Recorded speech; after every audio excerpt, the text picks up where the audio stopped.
এই scene surgery পড়া দি তোর কি সগে হইছে? খালি উঠলে আমার পুরো বই মুখস্থ হচ্ছে, স্যার আসলে সব কম।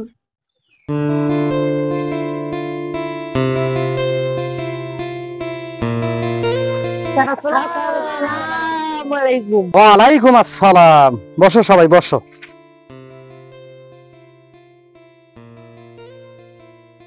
তোমরা সবাই কেমন আছো? আলহামদুলিল্লাহ ভালো আছি, আপনি কেমন আছেন? আলহামদুলিল্লাহ আমিও ভালো আছি।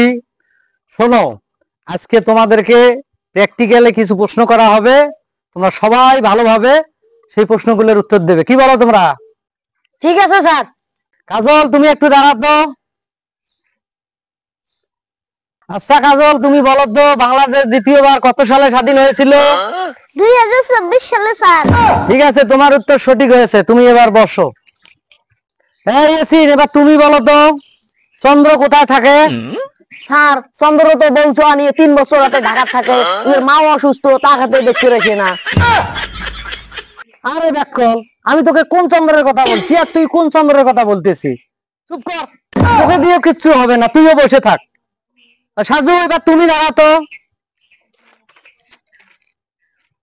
আচ্ছা সাজু, এবার তুমি বলো তো আকাশে কতগুলো তারা আছে? স্যার, আকাশে তো মেলা করি তারা, সে কটা বড় তারা, ওই কটার নাম মুই কম।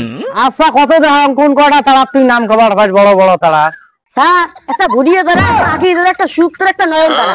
থামিস থামিস, আর কোস নে, যেগুলো কথা কছিস এই কথাগুলো শিক্ষা অফিসার যদি শোনে, শিক্ষা বোর্ড থাকি যদি কাইও শোনে, তাহলে মোর চাকরি থাকবে, তোর দ্বারা কোনো কিছু হবে না, তুইও বস। এই ইয়াসিন, তুমি আরেকবার দাঁড়াও তো। আচ্ছা তুমি বলো তো কুড়িগ্রামের মানুষের এত অভাব কেন? স্যার, কুড়িগ্রামের মানুষ বউ সোহাগ বেশি ভালোবাসে। স্যার, কুড়িগ্রামের মানুষ কামাই করবে গেলে 2 থেকে 4,000 টাকা হলে বাড়ি এসে সেই টাকা বসি বসি খায়, সেই টাকা ফুরেলে সুদের কাছে টাকা গুলি যায়, সেই টাকা বাড়িতে বসি থাকি খায়, সেই জন্য কুড়িগ্রামের মানুষের অভাব বেশি। বাহ, সুন্দর উত্তর হয়েছে তোমার। বসো, তোমার মতো ছাত্র এই বিদ্যালয়, এই প্রতিষ্ঠানের মুখ উজ্জ্বল করবে আগামী দিনে। বসো, তুমি বসো।